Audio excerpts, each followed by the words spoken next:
You're listening to the 49 Carats Podcast, a 49ers Goldmine production with Stephanie Sanchez.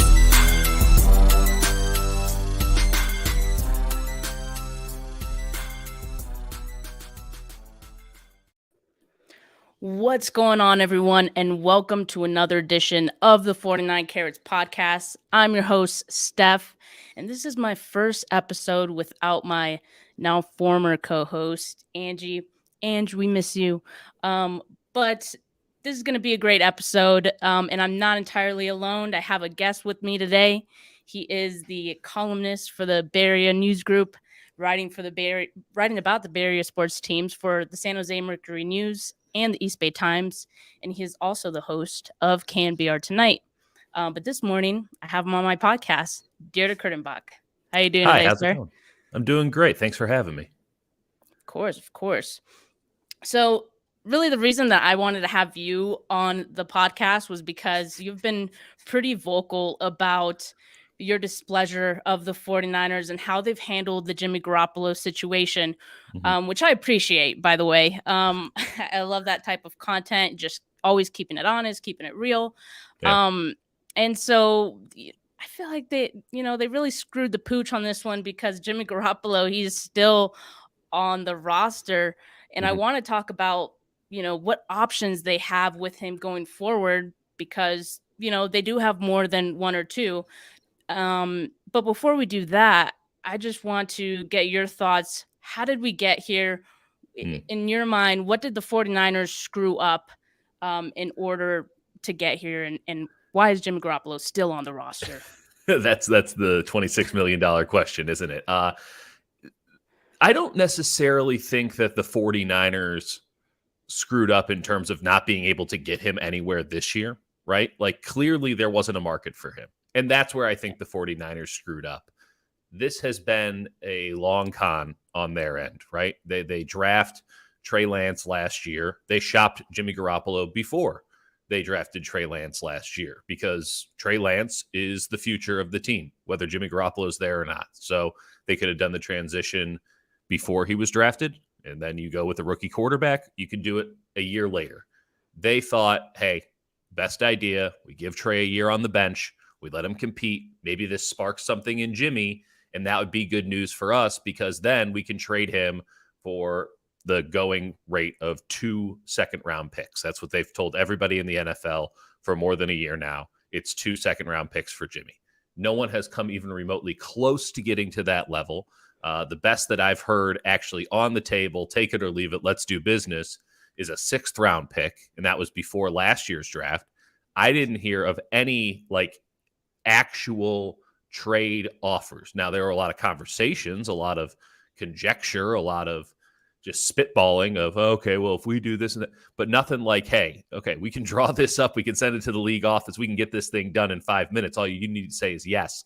They never got that far with anybody. And that has a lot to do with Jimmy's shoulder surgery, obviously, but it also has a lot to do with the fact that the 49ers fundamentally misunderstood the marketplace for Jimmy Garoppolo. And they fundamentally misunderstood what what they thought they could do in that marketplace. Like, it is flabbergasting to me, and it always has been. And perhaps most of my sourcing has been brought to me based on people who share this thought.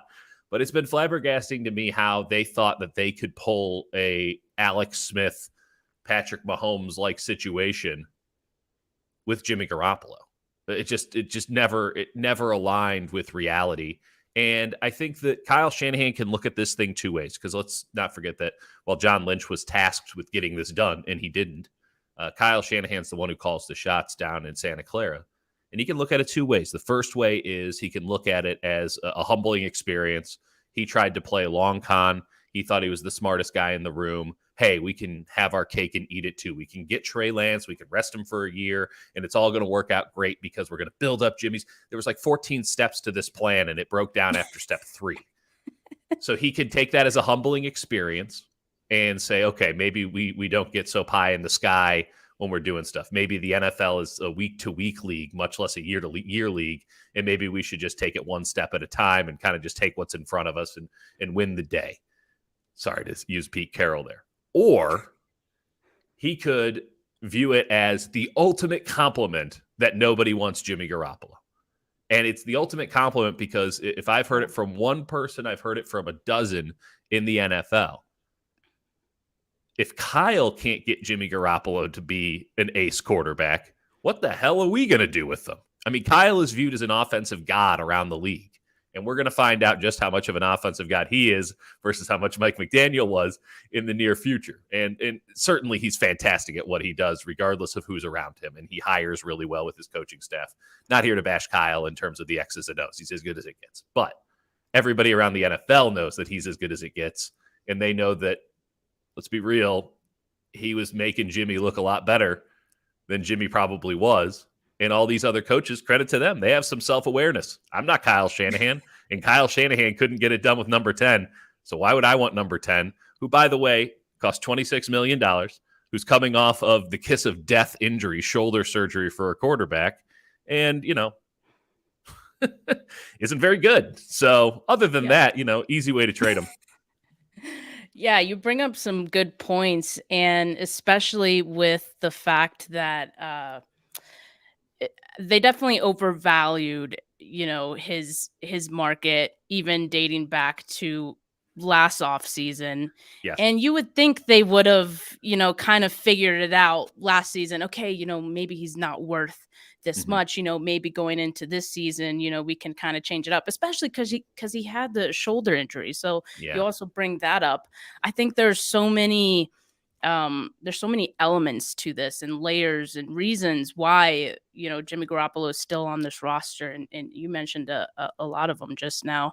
And especially the Kyle Shanahan being the offensive guru. And I'm actually surprised that other teams are like, maybe I can't, do anything with Garoppolo either. It's actually been really reassuring because when you're dealing in the NFL, sort of, I call it the school lunchroom. I mean, it's a bunch of 12-year-old girls talking all the time, just making stuff up. Just the texts are out of control. It's like, how are any of these people adults? But it has actually been wildly reassuring that people have some self-awareness in the NFL space. It's like, I'm not as good as Kyle. I'm not going to be able to get anything like that return. And Kyle wants to get rid of the guy. So that actually has been sort of reassuring to humanity that these guys at least are aware that they're not as good as Kyle. And maybe they're selling themselves short, but that's a rarity in the NFL that somebody doesn't think that they're the absolute man.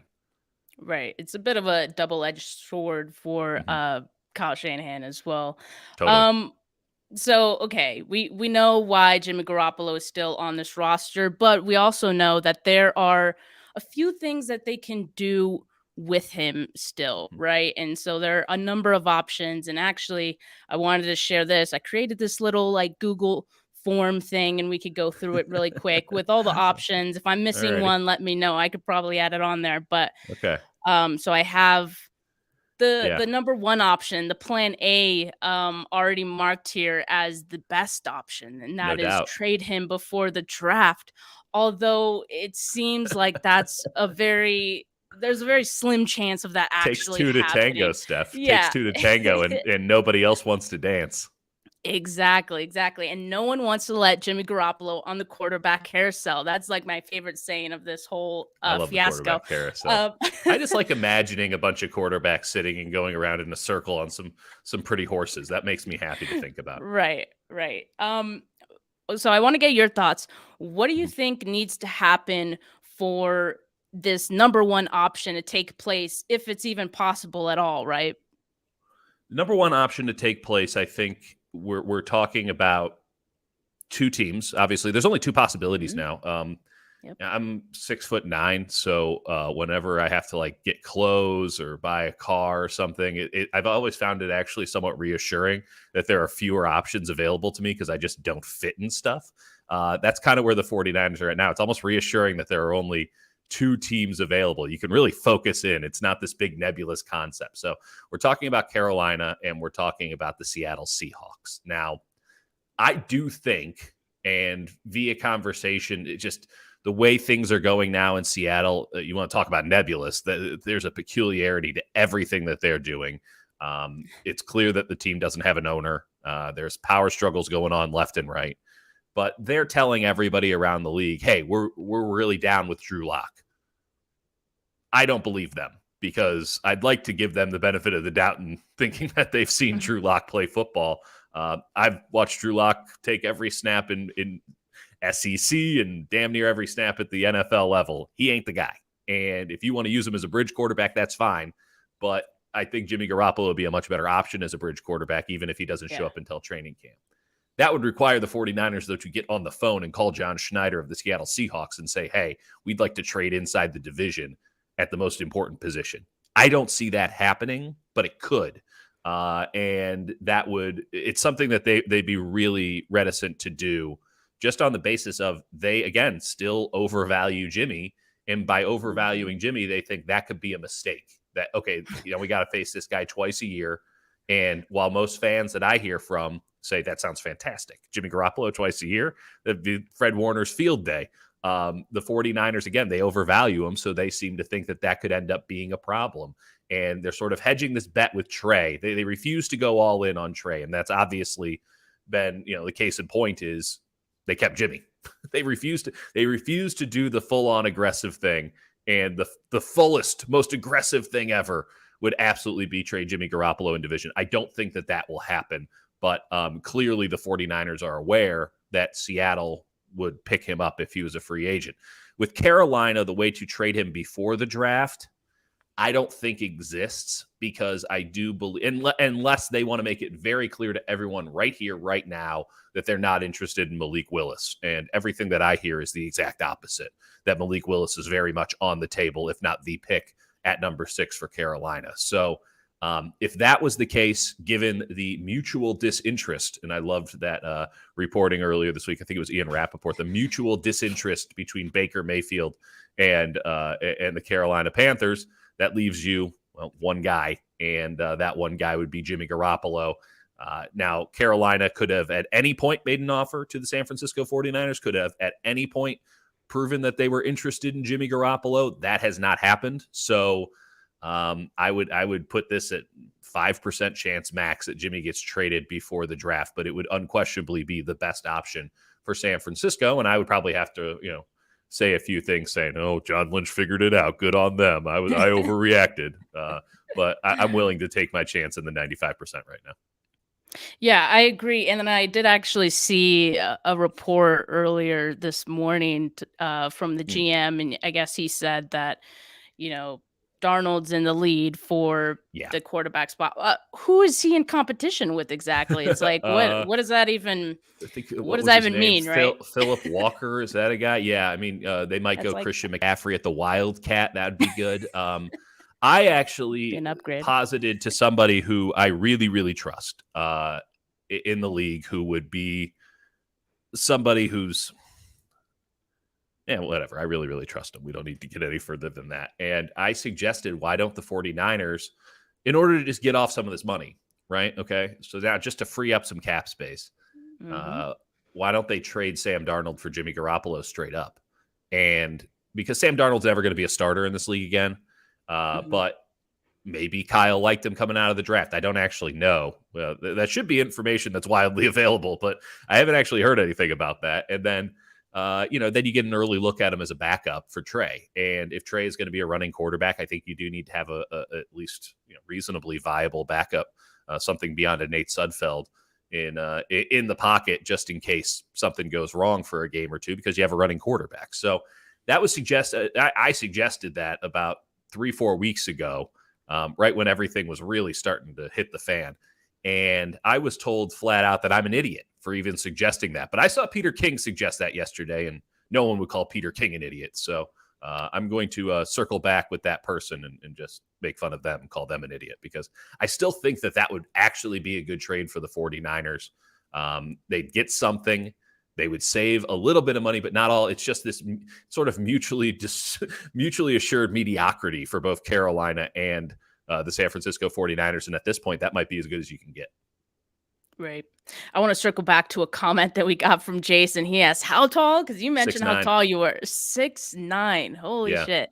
Yeah. Jason is a fellow tall person himself, Oh so yeah. I'm sure I What's think he'd Jason be pulling in at? We got to find out what Jason's pulling in at. Yeah, Jason, if you're still on, tell us how tall you are. Definitely over 6 feet, if I'm not mistaken. Um, okay, but the other options that we have here are straight up releasing Jimmy Garoppolo. Okay, Yeah. Jason said he's 6'5". No, Jason is So he'd officially be in the looking up tall at guy you. category. Jason He gets it. is. Jason gets it. See, now I don't Uh, just given what I've seen from Jason in the past, though. Jason doesn't also understand the wide man dilemmas that I face, but that's another story for another day. And I can't relate to any of this because I am 5 feet. So, Hey, we'll leave it world's at built that. for you, except for those things Well, that aren't. yeah, except the things that are really high up. Yep. So the other option that the 49ers have is to straight up release Jimmy Garoppolo. And Yeah. I'm wondering, where would you rank that? I still think it's a little early to consider that.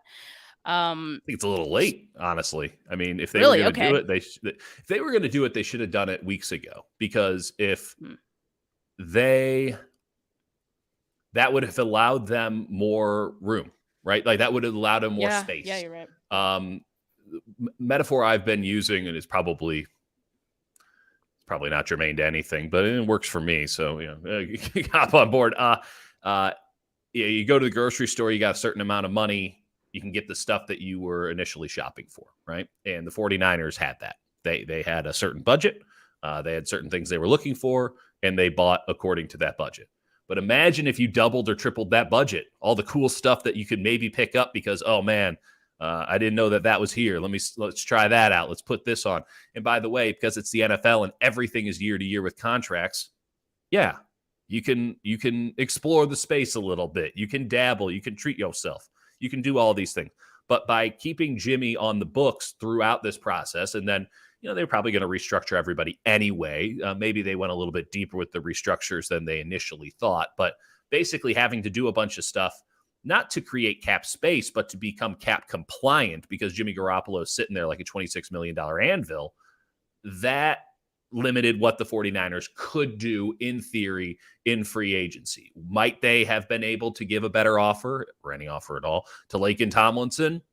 Perhaps. Maybe Laken Tomlinson takes a hometown discount to stick with the 49ers and work next to Trent Williams. Maybe not. Maybe he leaves. Maybe DJ Jones would want to stick around for something cheaper. But the 49ers weren't in the position to offer anything to DJ Jones because, again, they had a certain budget and a certain list, and they had to put their head down and push their cart and just grab the things that their partner told them to grab. So I like to explore the grocery store a little bit. I like to, get a little bit weird with the space. I like to treat myself every now and again. I have a $25 little, kitty that I keep every time I go to Costco. That's $25. I'm just going to get something that I want to get. It's not even on the list. So the 49ers didn't have that little $25 buffer. And again, it's millions, $26 million buffer to pick up something that they might have wanted at Costco in the free agent market. So releasing them now is kind of a waste of time because they already wasted the opportunity that would have been provided, which is, hey, you have a lot of cap space. You have a rookie quarterback on a rookie deal or second-year quarterback on a rookie deal, and you can go out and you can get funky and spend some money and put the best possible team around them. And I hate it, and I think it's still happening, and it's just ridiculous to me, this notion that, oh, well, that money is earmarked for Nick Bosa and Deebo Samuel extensions. They're not paying them any different next year. They're not giving them any money for this upcoming season. Those extensions are for the following season. So, yeah, maybe you wouldn't have been able to go out and get somebody on a 4 or 5 year deal with big-time guaranteed money, the first couple of seasons or, backloaded, front-loaded, whatever. But in the 1 to 2 year player marketplace, you could have done a whole lot of stuff. And that's most of the free agents in the NFL these days. You're talking 1 year, $13 million. By the way, not even to mention the possibilities of trades, like a Khalil Mack situation, stuff like that. But they just didn't do it. So they neither had cake nor did they eat it. And I just that's the malpractice for me, because the whole point of having a quarterback on a rookie level deal is that you can spend lavishly around them. You can go crazy. And that has nothing to do with extensions. That has nothing to do with making sure that your guys stay in-house. That has everything to do with going out and spending. And yes, you have to be a little bit prudent. And yes, it's not as straightforward as buy everybody you want. This isn't Madden. But kicking the can down the road just to be cap compliant so that you can keep a $26 million quarterback who's your backup around, that's bad management through and through. So releasing him now, I mean, you'd end the charade, but there's no benefit. You lost your chance. You lost the window. But I also feel like, had they released him, before free agency, that would have also looked pretty bad, at least to some. Agreed. I know 49er fans would have been, maybe happy about it, but there's still two options out there, right? As far as teams go. And while those may be slim, you still got to hold on to that bit of hope, right? I get it. But at a certain point when who is very, very far down in the food chain, is being told by everybody that I talk to.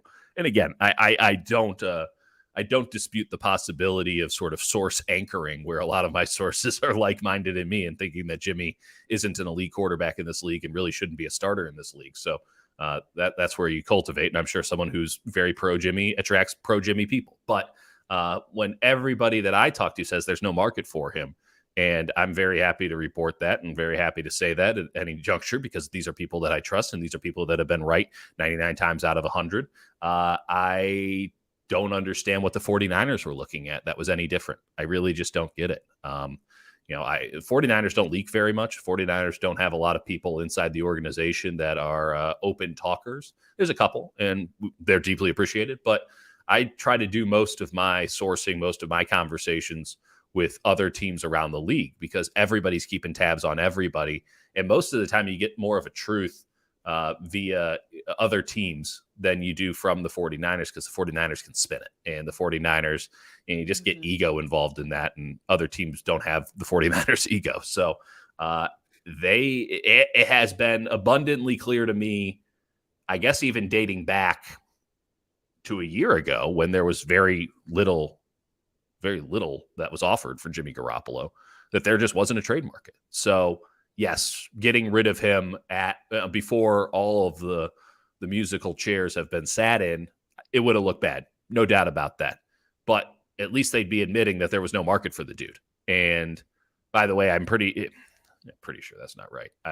There's certainly a viable theory out there that's what Don Yee and Jimmy Garoppolo wanted. They wanted him to be cut before this juncture so that he could sign a new deal somewhere else. But I think they miscalculated that one too, which is why I don't necessarily buy into it as much. And certainly I haven't, I'm not in with Yee and Garoppolo to sort of verify that or not, but it's a viable theory that I don't know holds up under true scrutiny, but it's a mess. That's all we can say. It's a mess. It certainly is a mess. So where would you rank releasing him in these list of options here? As of today, I would say that it is meh. I think that's probably as nice as I can be. I think most people would put it in bad. I don't blame them, but just given the conversations that I have, seems pretty meh to me. I mean, it's not a win for sure, but it sure as hell is not a loss from my standpoint. I agree. I feel like that's right about where I'd put it as well. Okay, so the next two options.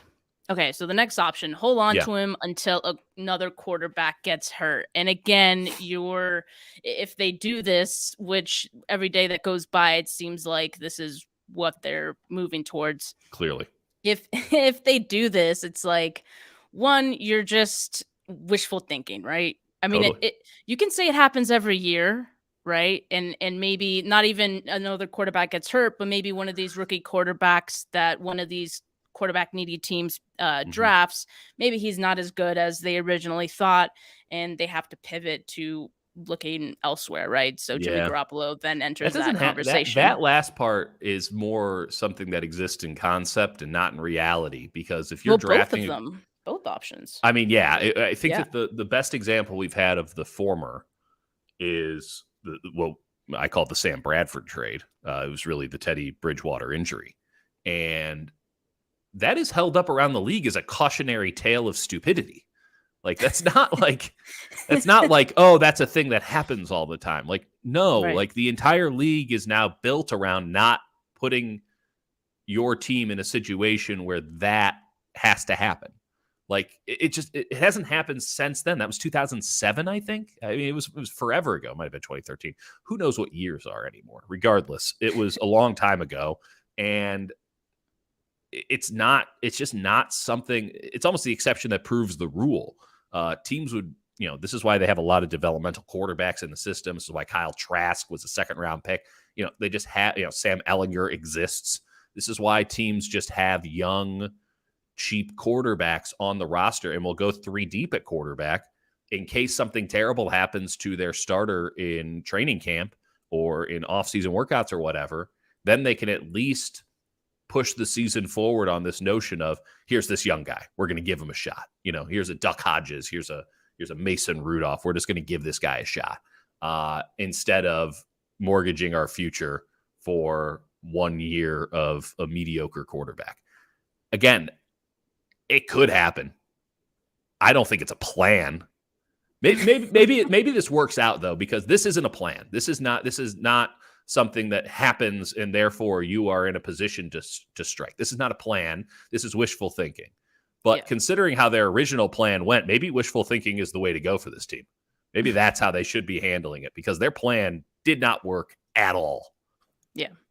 Yeah, it seems like they're going to string this along until they can make something happen. So where would you rank this one on this list? It's from the standpoint of actual options, like it's tricky. Like, what the standpoint of what should Kyle and John Lynch do? This is the best available option to them. I mean, not other than trading them before the draft, but like, this is as good as it gets. So I have to say it's good.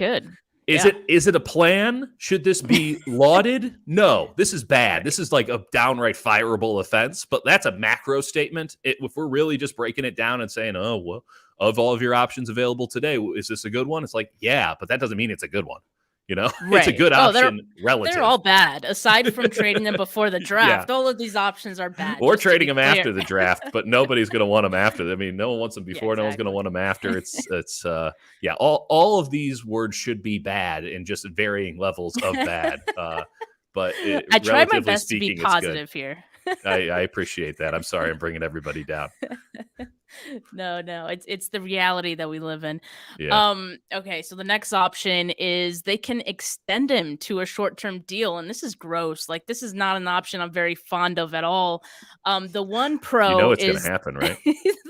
the one pro, I guess, is that you lower his cap, and then that makes it a little more manageable, but also maybe another team suddenly says, oh, he's cheaper now. I can that's an easier pill to swallow for my team. So I mean, maybe. What are your thoughts on this one? On that latter point, I mean, any team could have traded for him and immediately restructured his contract, right? True. And I think that the 49ers were holding out hope, and I think Garoppolo's camp was holding out hope that somebody would do that. And the entire NFL is like, nah, we're not really interested in signing Jimmy Garoppolo long term. And then we're also not interested in having him at $26 million short term. So on that point though, about like restructuring it, would they be able to restructure his contract? Because I know there's only 1 year left after. Yeah, no, you can. It'd technically be a contract extension. Okay. Right? Yeah, so you can't restructure the 1 year remaining and make it less. That would be you'd have to cut him. But you can extend his contract, kicking in immediately, and then they can't. And honestly, they're definitely going to do that. Oh, no. He hasn't got. The funniest thing is, Jimmy got at one point the largest contract in NFL history. Okay. Yeah. That was after 5 games, 5 incredibly fluky, preposterous games where he was trying to throw interceptions left and right, and just they never got picked off. He was just constantly going up against the Cincinnati Bengals, apparently. And it was fun and it was energizing, and it was like, well, you can't let that guy leave, right? Because there was something there. So he gets the largest contract in NFL history, which thank goodness that's been like tripled by now. But he gets the largest contract there. They then, after a couple of good seasons, right? Like first season, he's injured with that new contract. Second season, they go to the Super Bowl. And after that Super Bowl, Tom Brady's like, I want to come and play for the 49ers. And they're like, no, we're happy with Jimmy. Which I got mea culpa. I thought that was the right decision because Tom Brady looked washed as hell his final year in New England. Little did I know. But at the same time, right, you would think that the natural byproduct of that, of the 49ers being like, no, we love Jimmy, we're going to stick with Jimmy, is like, hey, let's give Jimmy a new contract because this is great. And I thought it was so telling that they're like, but we don't love Jimmy enough to give him a new contract. And he's been playing every year, end of the season. It's like new contract for Jimmy. It would alleviate some of these concerns. You give a new contract for Jimmy. DeForest Buckner is still on this team, or at least was, last season or 2 seasons ago. Like there were a lot of points where most teams would have given the dude a new deal, and 49ers never did that. That's extremely telling. It led us to this Lance era. It would be horribly ironic if the way that Jimmy Garoppolo got a new contract from the San Francisco 49ers is they couldn't get rid of him. That's a fireable offense. But yeah, just put it as fireable offense. There's no way that I can justify sitting here and say that is an acceptable option, even though it's probably what's going to happen. Yeah, so you call it a fireable offense, but you think that that's where we're headed. And I mean, if they're not able, if another quarterback does not get hurt and, there's no interest in Jimmy Garoppolo. Yeah, that's the thing. That's another 2 to tango thing. Another quarterback gets hurt. They still have to say, who will save us? Jimmy Garoppolo. And it's that second part who is also hurt. Harder to believe. Yeah. No. This guy tore his ACL. Sense. So let's bring in the dude with the bum shoulder. Closes his eyes on interceptions. Oh, God. Okay. So extending him, that's kind of like, that option can be combined with the next 2, and that's keep him another year, either as a backup or a starter. In both situations, you're bringing him on. He's on the team through OTAs, although he won't participate in OTAs. Training camp, they're saying he'll be able to throw by then. At some point, it means that he'll be in competition with Trey Lance, and they might not call it a competition, but we know, like, everyone in the media, at least nationally, is going to call it that. I mean, people are already questioning whether Trey Lance is ready, whether the 49ers think Trey Lance is ready, because they're still holding on to Jimmy Garoppolo, and that's like. That's the thing I hate about Jimmy Garoppolo still being on the roster, because, I mean, you leave room for that, for people to question, your intentions with Trey Lance and how he looks, what you think about him. So I want to get your thoughts on these 2, keeping him another year as a backup or a starter. Bad and bad. Actually, I would go as far to say fireable offense on starter. Yeah, I agree on that one. That one's because I would hate that. And listen, let's bring a little bit more the reality into this. He's not going to start. They're going to go through the entire spring and the entire summer operating on Trey Lance being the starter of this team. So, and we have to remember in last year's training camp, Trey was just as good as Jimmy up until the very end. Ty went to the incumbent. Ty went to the plan. You can argue that worked. I can argue that it didn't. The fact that it's not universal and understood, I guess maybe Ty in that situation goes to the 49ers. Benefit of the doubt goes to them for keeping Trey on the bench for a year and going with Jimmy for a year. They get to the NFC Championship game. We know what happened there, but regardless. Having him start again for this team in a circumstance other than Trey is injured is complete malpractice. It is. Agreed. Trey is not Jordan Love. He's not Jordan Love. He is not some. Jimmy's not Aaron Rodgers. Ain't that the truth? And and yet somehow he keeps coming out on top. It's almost as if Kyle's pretty good at this, but it's you cannot have this thing drag out. You've already botched one aspect of why you want the young quarterback. One aspect of why you want the young quarterback is that it resets your salary cap. Already botched that. Done, kaput, can't fix it. Now next year they stand a chance because Jimmy's contract is just over, but they have botched 1 year of that, and they're already in year 2, so they'll only have 1 year of super reset salary cap. And by the way, that's going to go to Debo and Nick Bosa. So I'd argue they've already botched that entire operation. The other reason why you get a young quarterback is to raise your team's ceiling at that position, right? The floor could be lower. No question about that. You don't know what you're getting. No one's saying that it's a guarantee that Trey Lance is going to be good. But from what I've seen, he is certainly far more talented than Jimmy Garoppolo. And talent wins the day in any sport, and especially in the NFL, and especially at the most important position. So you've had him on the bench for a year. That might end up being prudent, but he doesn't have practical in-game experience. We still don't know if he's the dude or not. And if you keep Jimmy around for another year, you're now at least muddying the waters. And worst case scenario, you're putting him on the bench for another year. So now you've wasted 2 years of development. You've wasted 2 years of possible cap savings. This is a 3-4 year operation where those two things are sort of in flux, viable, nebulous, whatever you want to call it, because you get the 5th year option, and that's a big amount of money. 4th year is a pretty good amount of money on a rookie quarterback contract for somebody drafted number 3 overall. You've just sort of wasted this whole thing. And that's what I keep coming back to when I get kind of criticism. And I think that it's fair to get feedback on this, that like I'm being too harsh. It's like, I don't know if I'm being harsh enough. The entire point of this is to do those two things. And to date, we don't know. We don't know. And the ability for people from the outside, and by the way, they're all on the outside, which is so interesting, for people to question like, oh, do they believe in Trey Lance? Oh, do they think he's any good? Like, sometimes football is really simple. I was at every training camp practice. I was at every OTA, every mini camp, whatever. Like, that guy's a much better quarterback than Jimmy Garoppolo. Sorry. Like, Jimmy has some really nice qualities. He does. He's certainly, he's not a scrub. Like, he shouldn't like get kicked out of the NFL. He should have a job somewhere. And I think he could start in this league in certain circumstances. Circumstances that haven't lined up for the 49ers or any other team this year, but certain circumstances, no doubt.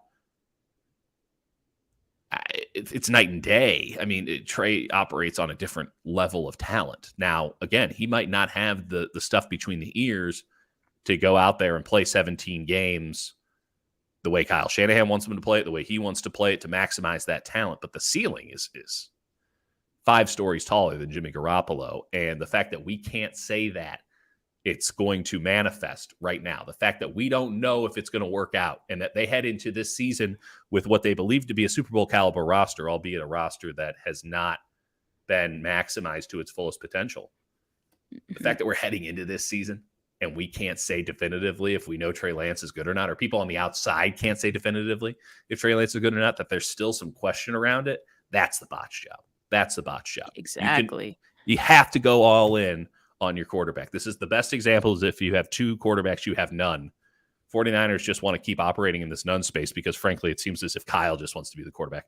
I would almost rather have Kirk Cousins at this point than have to mess around with this nonsense all day, every day. But thank goodness we're not doing that. And hopefully there's resolution at some point. But man, this has not been a good look for an organization that, by the way, wasn't batting 1,000 heading into this thing. And Trey Lance better be awesome now, because now you've added a bunch of messiness. You've added a bunch of negative context to the early portion of his career. And if anything goes wrong, you mentioned this, if anything starts going wrong and Jimmy's just sitting there, you're going to have the people who don't know what a good quarterback looks like calling for Jimmy Garoppolo to be playing again. You're going to have the old timers. And I see this a lot. I mean, I really do hate to delve into this, but when you see it time and time and time and time again, and it's repetitive and it's unrelenting, there is a racial element to this too, with an older section of the fan base. And Trey Lance is a young black man with tattoos all over his arms. And this is Alex Smith, Colin Kaepernick all over again for some people, even though it couldn't be further from the truth because Jimmy is clearly not Alex Smith as proven by this offseason. And Trey Lance is as nice a kid as you could ever meet, as was Colin. But, there's just not – I've never thought once that those two had much similarities at all in terms of their personalities and certainly in their running abilities, because I think Trey's running abilities were dramatically overstated coming out of North Dakota State. But the old heads who can't seem to get over that, Joe Montana's not here anymore. They're gonna be emailing emailing the supervisors time and time again if Trey has any hiccup whatsoever. And people will just forget, because the backup quarterback's the most popular guy in all of sports. They'll just forget that Jimmy sucked when he was the starter. They'll just forget all of that and only pretend that he was really great the entire time. That is not a conducive environment to building up a young quarterback, because there are going to be bumps. There are going to be issues. And you need to give him a wide berth and a lot of opportunity to build up his confidence that he can be a dude in this league. And with that talent, he can be a dude in this league. And I don't think that the environment currently constructed has done him any favors, because all it's done is knock down his confidence, added question after question after question. It's hard enough, man, when Aaron Donald's questioning you 3 inches from your face, much less getting all the outside noise. And, having, Refresh Italiano hanging out in the same locker room, and everybody loves him in the locker room because he's a legitimately great guy, and having that guy just hanging around making 5X what you're making, but you have to hold on to your job. And it's just like, what a bad management. Bad management from a young quarterback. It's clear that Kyle doesn't have a lot of experience in this realm. I agree. There's no way that they can go into any point of this offseason, at least when during OTAs we already mentioned Jimmy's not going to be at OTAs, but even just if he's still on the roster, that's still going to be hanging over Trey Lance's head. He's your future. He's who you have invested several picks for. You've invested your future in him. And so it's like, why just let the kid play, actually really interesting. Peter King, he was one of the people, he didn't really say that, they think Trey Lance isn't ready or anything, but he says hanging on to Jimmy until somebody gets hurt, that on August 28th. I think that's what he's saying is like the latest. This is the Sam Darnold. This is when Peter King threw out the Sam Darnold thing. It's like, come on, man. I threw that out a month ago. Got the idea from you. Big fan of the show, Peter King. He said that there's nothing wrong with the 49ers waiting. They shouldn't hand him to somebody. And I think what he means by that is like, if you cut him, someone's going to pick him up right away. Seattle's going to sign him instantaneously. Yeah, but it's like, I'm at not that kidding. point, I'm sure they would. But it's like, at that point, why would you even worry about that? But they're not there because they are worried about it. Like, right? Like if they weren't worried about it, it would have happened. But right now it's like, well, we're worried about that happening. It's like the world's worst game of chicken. It's really bad.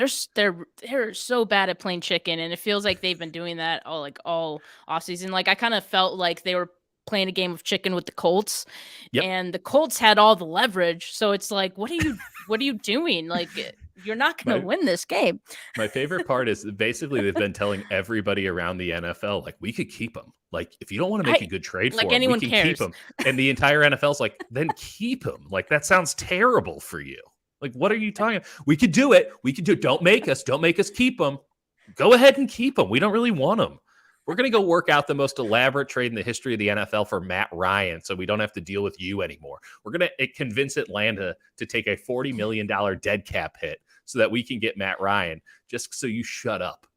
It worked out perfectly for the Colts. So, I mean, they did a good job. That's a front office and knows what it's doing.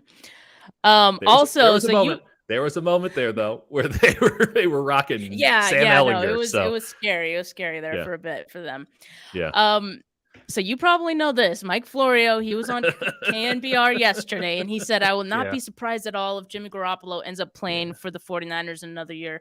This, not so long after he was saying that Tom Brady was going to come to the 49ers. He's been saying that, much of the offseason. So what do you think about this take? I mean, It's Florio, so I'm like, It's Florio. I deeply respect Mike Florio's business acumen. Let me just say that he's consistently surprised. Everything is surprising to Mike Florio because every day is a new take, and everyday reality seems to go in the exact opposite direction of that take. Listen, also, this is not a hot take. He is on the roster. Yeah. The most viable option today is always to do nothing. And doing nothing means that Jimmy Garoppolo is playing for the 49ers another year. Now, we can get into the definition of playing in the literal sense. I doubt he takes snaps. You would hope he doesn't take snaps. But on the roster, in uniform, on the sidelines, the same way Trey Lance played for most of last season, yeah, that is, in fact, the most viable option at this juncture because they've already, again, missed the opportunity or they've missed the upside of cutting him. No one wants to trade for him. What else is there? Unless they want to just take the L, which they've shown time and time again they don't want to do. So yeah, this is not a hot take at all. I would not be surprised either if Jimmy Garoppolo ends up playing for the 49ers another year. Now, Mike Florio probably needs to figure out what the next take is going to be. I love his waffling on Trey Lance. It's truly incredible. It's one of my favorite things. I would like to also note that I have never seen Mike Florio nor Joe Montana at 49ers practice. So don't really care about their opinions about Trey Lance because how else could you see him unless you were out there laying eyes? I've seen a lot of people's opinions. Some people who don't like Trey Lance. I know they've laid eyes on him. I know that they've watched him practice. I don't know what kind of football they watch and what their standards are, but hey, man, if you've seen them, you get it. You understand. I don't think that here's the weirdest part. Nobody is out here pushing a narrative that the 49ers messed up by drafting a number 3 overall. Wouldn't that be the first logical place you go if it wasn't working? And yet we don't. So true. Very good point. Florio. Just got to shake your head sometimes. All right. Before, so the last thing I just want to talk about is what the 49ers have been able to do in free agency. And people started bringing up this quote from John Lynch. He actually said this at the start of the offseason or the start. Okay, the combine. So before I think it was the combine, March 3, Yeah, it was before the free agency period started. People are circling back to it now because that last sentence is pretty damning. It talking about keeping Jimmy Garoppolo through the start of free agency. He said it will curtail what we are able to do, the aggressiveness that we have in free agency. Have you seen any of that? I mean, they've made some moves. It's not like they haven't. They did a pretty nice job. Yeah, I like a lot of those guys. Yeah, and they brought back Jeff Wilson Jr., Dante Johnson, Kerry Hyder, Jordan Willis, and we could assume that Arden Key is out of the picture. It looks like he's chasing a bag. Going on several visits. I don't know what that bag's going to be for him, but good luck to him. I like Arden Key. He might come crawling back, but bringing in Kerry Hyder is a good deal. Charvarius Ward was the big one. 3 years, $42 million, $26 million guaranteed. But that was always part of the plan. I go back to the bad analogy. If you have a list and you have a budget and you've done all the work ahead of time and you just keep your head down when you're in the grocery store, you just go and you get the things, you put them in your cart, you go to the checkout line, it should line up. But wouldn't it be way cooler if you just had a big old wad of cash and said, hey, go make the best meal possible? And I'm sure that's, maybe that's overstating it, but it no question curtailed their aggressiveness. They couldn't be in on an Allen Robinson. They couldn't be in with trade conversations for a Khalil Mack. They couldn't be in for Von Miller. Not that they should have been. They couldn't be in on their own players, Laken Tomlinson, DJ Jones. They couldn't be in. So yeah, their aggressiveness was wildly curtailed. They had to work overtime to be cap compliant. Yeah. There was an easy way to get cap compliant. It was cut Garoppolo. And they decided not to do it. And imagine what could have happened if they did all the things that made them cap compliant and they had gotten rid of the highest paid player on the team. They would have had a ton of money, which is what would a team with a quarterback on a rookie deal would normally look like, because you look at what happened in Los Angeles with the Chargers. You look at what's happening with the Dolphins, right? They would have been in a lot more conversations. They would have been a lot more aggressive. They could have spent a little bit more lavishly. And this isn't to say that more money equals good decisions, but who knows? They might actually have a starting strong safety right now. Right. They yeah. might not have to get weird with Nickelback. So I can't even imagine what that would have looked like. We're so used to the 49ers like pinching pennies a little bit. Well, not pinching pennies, but they're not the most aggressive in free agency, at least like the last couple of years. Well, yeah, because they got that out of their system in the first 2 years of Kyle's reign. Yeah, they needed it. All of those worked out great. And they needed it. They needed to convince people to come at that time. Totally. But okay, so if you had to grade the 49ers offseason so far, including the Jimmy Garoppolo fiasco, including, who they've brought back in free agency, and then also like some of their signings, Charvarius Ward, everyone. Yeah. What are you grading the 49ers offseason? D. Okay. And it'd be an F if it wasn't for all the other moves, I'm guessing. Yeah, so like the Garoppolo situation was priority number one. They failed. They failed the midterm, right? That was the big test. Yeah. So, and there's no final in this class. So they failed the midterm. So I think it's a credit that they got a D. Usually that would take your entire semester. But I like the Charvarius Ward signing. I like that they went out and they helped out with special teams. I like bringing Kerry Hyder back. I like that they got, the special team stuff. Actually, I don't want to understate it. Like that was really sharp. Burks, Odom, McLeod, really sharp moves. Had to happen. Good on Kyle. Good on John Lynch. That was a big issue for them last year. But I would like to note that they lost one of their best special teams players in Sheffield. Like that's something that they had to replace. They lost the two best players of the in and out, right? The best players of all the players that were on the 49ers that left and all the players that weren't that came on, the two best players were DJ Jones and Laken Tomlinson, and they exited. The third best player is Charvarius Ward. He came in. Everybody else is on, cheap 1-year deals. I mean, we're not talking about anything that's going to move a line in Las Vegas or make anyone think anything differently about the San Francisco 49ers. Upgrading in special teams is a good thing. And then, again, I go back to, okay, they restructured a bunch of stuff. Most of that's not going to have any real negative bearing, but some of it could be problematic in a couple of years. They're incongruent in where they spend money. They say, oh, well, we don't spend money at guard or defensive tackle. Well, what the hell's Eric Armstead these days? Like, Eric Armstead's now a defensive tackle full-time, and you were paying him a lot of money, but you didn't pay DeForest Buckner that money back in the day. Now, Eric Armstead, I'm not going in on Eric Armstead here because he was really, really outstanding for the 49ers last year.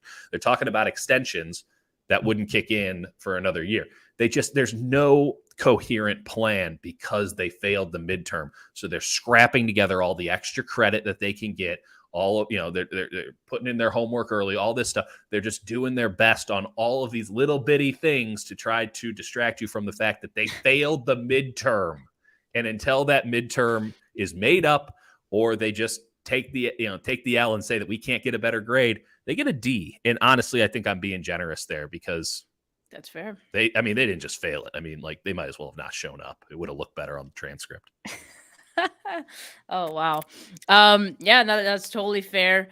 Dieter, thank you so much for being on the episode today. This was a great discussion, and hopefully the 49ers figure it out with Jimmy Garoppolo soon, and hopefully they don't settle on a fireable offense. That would not be good. Oh, that would be bad. Yeah, the problem is we like John Lynch. We want to keep him around. I was very happy, but I think that Amazon money was looking a lot better. By the way, Amazon can still make the call. The Kirk Herbstreit hiring was terrible. Thanks for having me, Steph. Really appreciate it.